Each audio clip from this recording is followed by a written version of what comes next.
You know, recently I saw this interview with Jordan Belfort and Grant Cardone. If you happen to catch that, or if you know who those two people are, they did an interview together on Jordan Belfort's channel, and they're getting to a heated discussion of like, hey, this is how you do sales. No, this is how you do sales.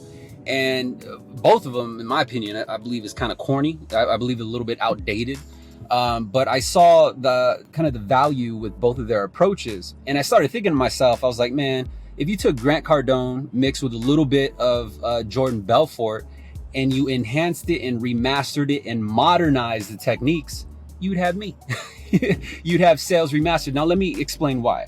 And I'm not trying to be cocky or anything like that, but I just see kind of the, you know what I mean, like the outdated concepts of both approaches.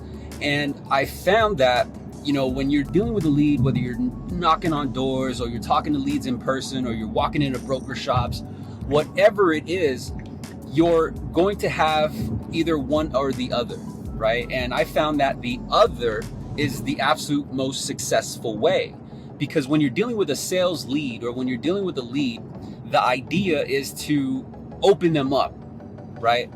Open them up and extract certain things from that particular lead that's going to help you leverage the idea of them taking action and actually investing in you, because that's what they're doing when they, you know, send you the documents or when they go to the cash register with you. They're basically taking action, and when they give you their money, they're investing in you, whether you like it or not, right? Because they chose to put their money with you.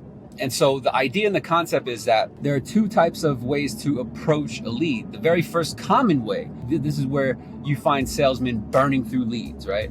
Like salesmen are burning through leads because they go solely with curiosity. That's it. And let me give you an idea. So a lot of people who may be cold calling or even taking inbound leads, the unsuccessful salesman is solely about curiosity. And you might be like, but D, you know, when you're doing an intake call, you got to be curious, right? You got to ask them what their goal is. You got to ask them certain questions to see if they qualify. Yes, you do.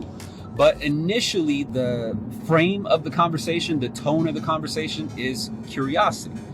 This is why. Because when they connect with a lead, they say, hey, I was wondering if you're in the market. Or, hey, you know, are you looking to buy? Or, hey, because it's all curious questions, right? So what are you looking to do? And believe it or not, that's just outdated. At the end of the day, you're playing a numbers game going that way. But the latter, the alternative, is intent. I believe intent wins. Because if you're dealing with face of curiosity, like if you're doing outbound calls and you got this tone of curiosity, tell me if I'm wrong. Comment below. Are you not going to be rejected more often than not, right? Because you're cold calling and saying, hey, Mr. Jones, I was wondering if you're in the market. Or, hey, Mr. Jones, are you looking for any cash out or debt consolidation? Or are you looking to lower your payment? It's all curiosity.